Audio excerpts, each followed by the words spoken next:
It's just another school day at Laerskool Primary.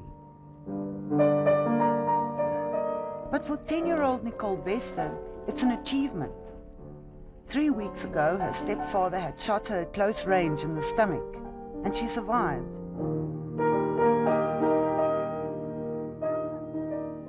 That was the day Gerhard Pieters shot his whole family.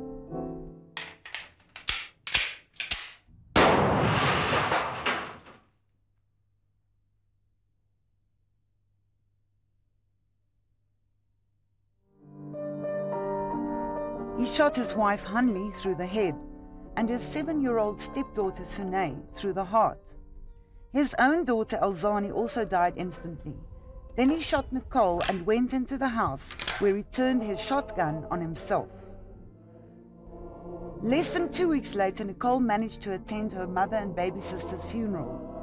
She now lives with her father, well-known actor Nicole Bester. Ek en jy begin vandag 'n nuwe lewe. En my enigste wens in gebed is dat elke dag van vandag vir jou 'n baie gelukkige en 'n sonskyndag sal wees. Papa, jou innerlike. Today, Nicole still struggles to grasp what really happened that fateful morning. She says it doesn't seem real. It feels like a dream. She remembers her mother and Gerhard arguing. Hanli had said he'd hit her on her breasts. He'd insisted it had been in her stomach. Hanli told the children to get into the car. She was going to report him to the police. But Gerhard tried to force Hanli into the bedroom, his usual way to avoid beating her in front of the children. Toe lig haar op en toe maak haar seer. Toe sê sy, "Ei nog Gerhard, los my," en skree sy. Toe skree ek vir hom, "Los my ma." Want hy het nie die reg om haar op te tel en haar seer te maak. I knew for a long time that the beating was going on. And it doesn't matter where I heard it. It wasn't from the children. It was from other sources. But I decided to stay out of it. It was not my marriage. It was something of the past for me, and all that was important were my 2 children. When they came to me, they had to have peace. And therefore, I never spoke to them about what's going on there. I never asked them questions, and I also respected their silence. My ma wou nie gehad het ek moes vir hom vertel wat aangaan nie. Want sy was lief vir hom Gerhard, en sy wou nie gehad het aan hom sleg gedink het van hom Gerhard nie. So sy wou nie gehad het ek moes vir iemand vertel het nie. Hanli phoned me about a month and a half ago. And we had a very serious discussion that evening, and she told me everything that happened between the 2 of them. She said sorry to me for what she's done, and I know that it was a true begging for forgiveness, and I forgive her totally. Because it's something that happened in our lives, and I can't live with the past. En sy het vir hom gesê, as jy tot lief was, beter as wat jy is. Ek wens eerder ek nog met lief geblaas wat ek nou met jou was. Lief het my nooit geslaan nie, hy het net met sy mond beklei. En toe ons wou ry, toe gaan staan hy langs my ma se venster, toe skiet hy. En toe skiet hy, toe gaan staan hy agter, toe skiet hy. En toe gaan staan hy voor, toe skiet hy my. Gelukkig het hy ons nie met 'n byl dit gemaak nie. Anders sou ek nou dood gewees het. Maar as hy ons met 'n byl dit gemaak het, dan dink ek ons sou kon vlug. Want hy kon dan nie die byl wegsteek nie. Ons sou kon sien as hy die byl wegsteek. Maar hier het hy sy baadjie toegemaak en sy hand ingedruk. Jy het nie eens gesien dat hy Ek nie eens gesien hy druk sy hand in sy baadjie in. Al wat ek geweet het, ek tog hy vat die baksteen en slaan die ruitstukkend. En toe gaan staan hy agter en slaan die ruitstukkend. So ek het eintlik baie groot geskrik. Ek tog hy wil nou by elke ruit stikkend kap. Maar toe is dit eintlik hy by die pistool wat skiet. Toe skiet hy die ruit. Hy slaan met 'n baksteen. Ja. Ek het nie gedink hy. Maar toe hy my maag kom skiet, toe sien ek hy lig die pistool op. Kan jy nog kyk? Dit gelyk of hy lag. Dit gelyk of hy op sy gelukkigste is. Gelyk of hy nog nooit so gelukkig was. Nee, het jy geweet jy moes doen? Ja, maar ek was so geskok, ek tog sy begin net te slaap en my sussie het geskreeu, so ek voel rustig, want ek was bang om Gerhard kom terug en begin weer te skiet. En so ek voel sy moet rustig raak. En toe gaan sit, maar sy het opgestaan terwyl sy skree. Toe gaan sit sy en toe raak sy in slaap toe begin sit. Ek weet nie of sy gaan slaap het nie, maar sy het net begin snork en haar oë was toe. Toe snork sy die hele tyd en ek het dog sy slaap. Like her mother, little Sunay didn't stand a chance. The bullet had penetrated her heart. Elzani may have tried to escape because her body was found in the driveway. Often you find this is the final act of showing power, coupled with extreme anger. It is probably the most aggressive deed one can find, is to kill your own family and then yourself.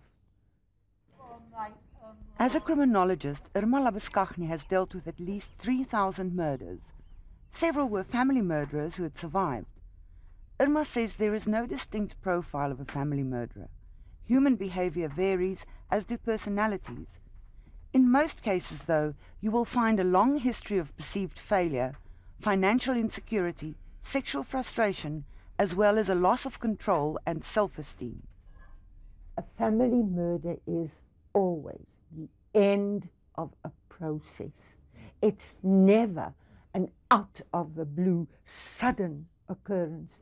It happens, the beginning of it, way before the tragedy strikes. Gerhard was depressed. I think he couldn't vent his feelings in any other way than being angry. I think it all begins when boys are babies, you know. But I just think maybe we as mothers, if we teach our sons to express their feelings more, and then we can have much better marriage relationships. Gerhard wasn't very good in expressing his feelings, and it all built up, and I think it just blew up. Gerhard had a long history of violence. The woman he lived with before Hanley was also abused and badly beaten, and his ex-wife had to obtain a protection order against him. If a person goes so far as to go to a court and apply for a protection order, it's usually not the first fight, it's usually not something very light, it's usually severe. And if you look at all those matters, it's been going on for quite a long time. So if you are marrying somebody or going in a relationship and that person's got a protection order against him, I would think twice. Gerhard once used a brick to smash Hanley's car window when she tried to leave during an argument. At another stage, her arm was inexplicably broken. And Nicole remembers the time she heard him bash her mother's head against the grid of the braai. En toe huil my ma en hy het ook gehuil.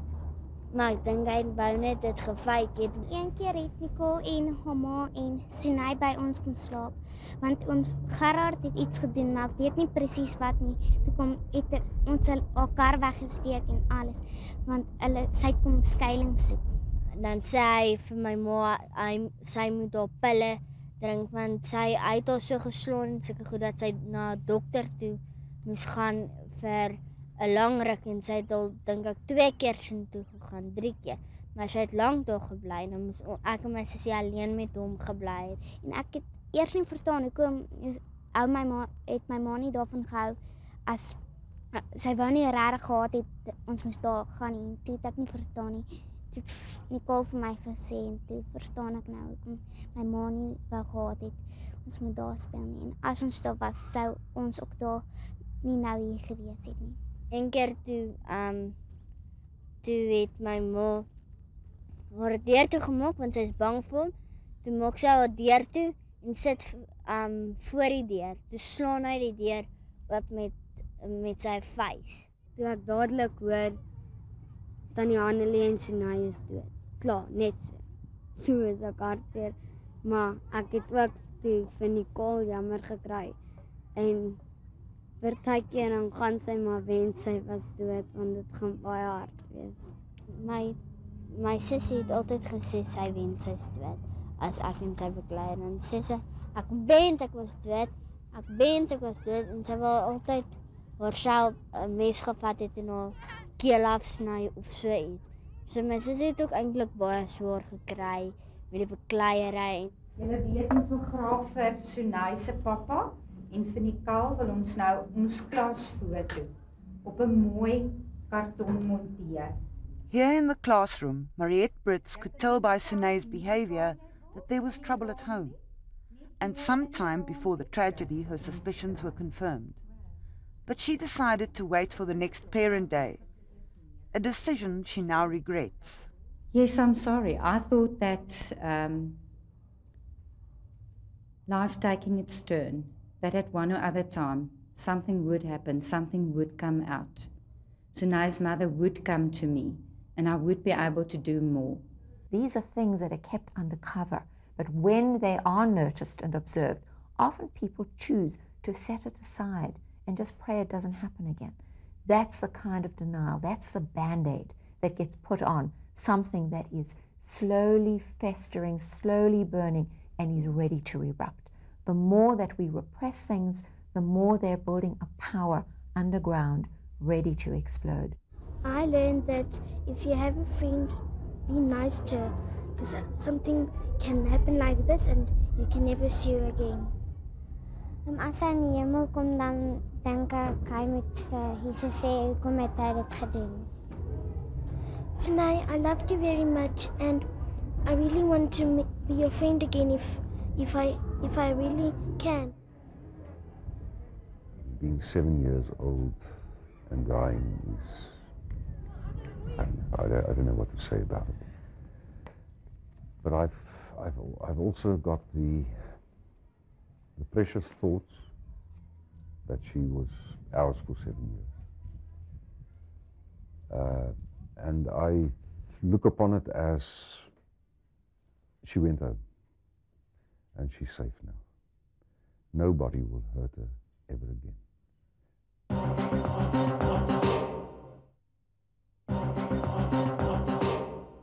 Sy moes eers tronk toe gegaan het, maar wat ek nie kan verstaan het nie is hoekom het die tannie nie laat hy nou maar net tronk toe gaan nie, want as 'n man mens seermaak dan weet mens tog nie. Sy het gesê sy was te lief vir hom. Dis hoekom sy wil nie hom in die tronk sit nie, maar nou is hy dood. I know that Annelie went for professional help. I don't know where, because I didn't discuss that with her. She wasn't my wife, and I want to emphasize that because she wasn't my wife, there was nothing I could do. But there were certain people that she had contact with, and I think that those people should have, they should have taken care of something, because the cry for help was there. Yeah. In contrast to Gerhard, who was bankrupt, Annelie was a successful businesswoman with a strong, outgoing and compassionate personality. Yet she also had her own sense of failure. This was her fourth marriage and she was determined to make it work. But while she saw a psychologist, Gerhard refused to go to therapy. Annelie then asked Gerhard's parents to intervene and insisted he attend a marriage seminar with her. She even asked her own church for help and advice. So what went wrong? I think she was just given the wrong advice. I think no woman can stay in a violent relationship, and she shouldn't have been there. She shouldn't have stayed, or Gerhard shouldn't have been there with her in the house. I think they tried their best. I think they thought the advice they gave was good advice, but in the end it proved that it wasn't. What was the advice? That she should stay and work on the relationship. and that she should pray for him. For the last 10 years, Essie was one of Hanli's closest friends. Yet it was only a few months before her death that Hanli told Essie what was really happening to her. A month before the tragedy, Hanli demanded that Gerhard leave the house. But after only 2 weeks, she allowed him back. I think because they worked together in the same house, she felt very bad to take him away from his work the time that he was gone. And she felt responsible for the situation that he's in. And Hanli's a person who believes that if you give somebody a chance, you have to give it 100%. And that is what she did. She gave him a 100% chance to start a new life. And he didn't have the time to heal. He didn't have the time to come over. The insecurity. Hanli was very successful in her business.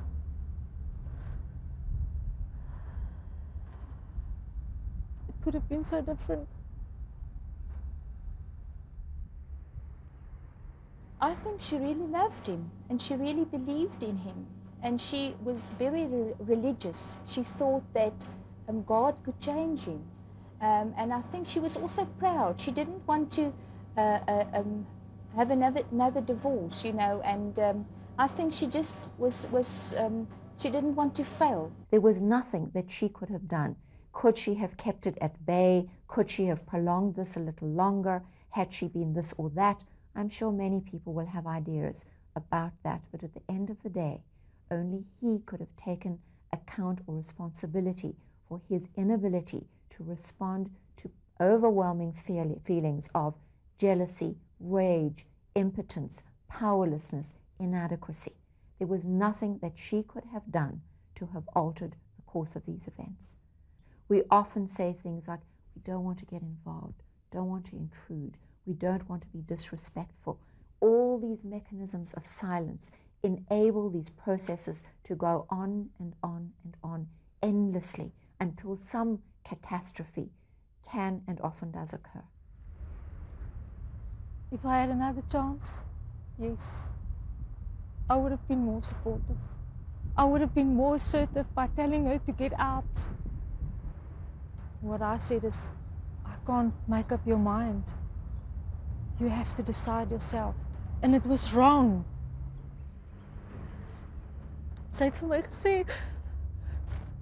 hy het die kluis se sleutels teruggevat. Ek sê, wat is in die kluis? Sy sê, die pistole, die gewere. Ek sê, maar is dit 'n goeie ding? Ek het op daai oomblik aan sy lewe gedink, nie aan haar nie.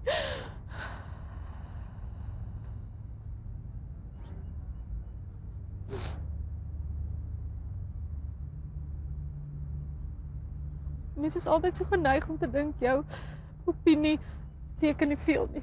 Ek persoonlik dink nie, ek het die reg om iemand anders se lewe in te meng nie. Ek sal dit my reg maak. Vanaf. Wat as die man is verkeerd? Doen dit, doen dit. En dis vir hom te besluit, maar ek het dit nie gedoen nie. So ja, ek staan ook skuldig.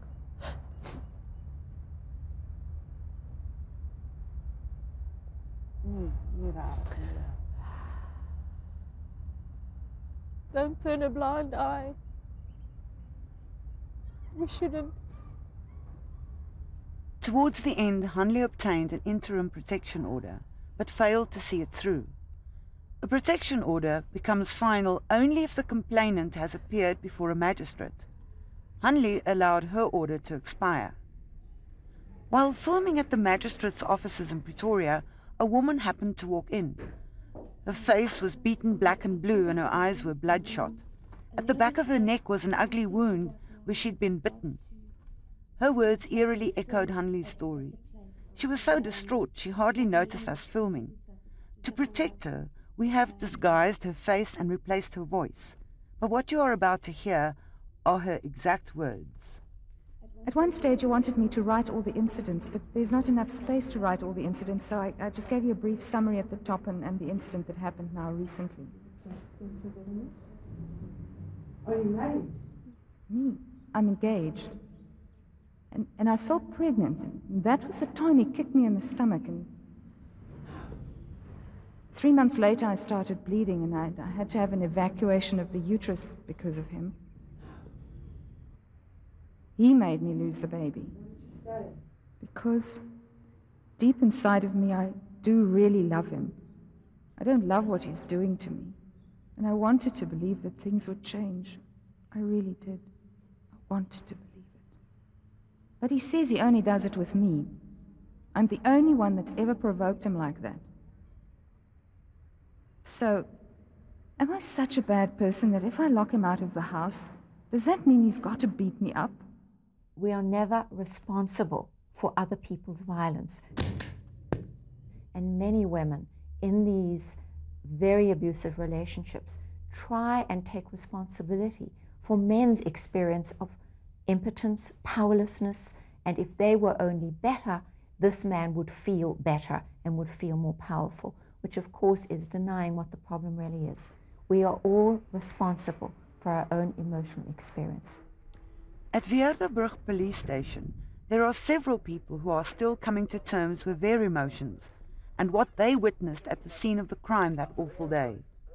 Sergeant Ralph van Vuren was one of the first people on the scene.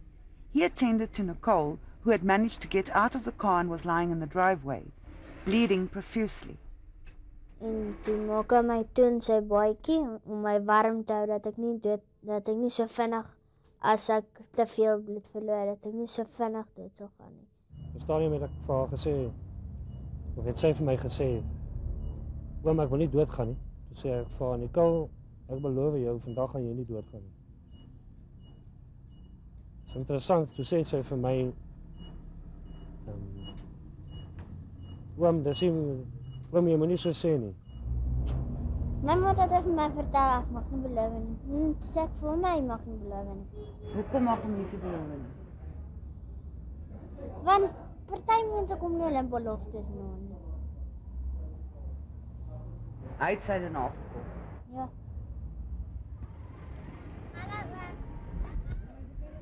Hy is my hero. Hy is my grootste hero. En hy het my gered. Ja, sometime, jy van tyd. Papa het gesê ons moet 'n bietjie gesels, 'n bietjie reël. En die polisie, die hele polisie, almal wat daar was, al die polisie mense is my hero. Ek dink daar goeie plan daai. Maar Fires is my grootste hero. Nicole and Sergeant van Vuren still share a special bond. He kept her fighting for her life, and she rewarded him by pulling through. He recently promised to take her for an ice cream, another promise he was able to keep. And may God grant that as long as I live, no one will hurt this one again. That's the only thing I long for now. That she must be very happy, that she must experience love, and that she'll never, never be hurt again. Wat sê jy? Niks. Om vorentoe, hoe sien jy jou lewe vorentoe? Lekker. Ek hoop dit gaan 'n lekker lewe wees. En ek weet dit gaan 'n lekker lewe wees. En ek wag net vir 'n lekker maak. Maak hom reg om verder te ry. Tweede vers. As die osse waar deur die bossies ry en 'n pakvoetjie kry, dan klim ons af en maak hom reg om verder te ry. Vers 3. As die osse waar deur die bossies ry en 'n pakvoetjie kry, dan klim ons af en maak hom reg om verder te ry. Vers 123. As die osse waar deur die bossies ry en 'n pakvoetjie kry, dan klim ons af en maak hom reg om verder te ry.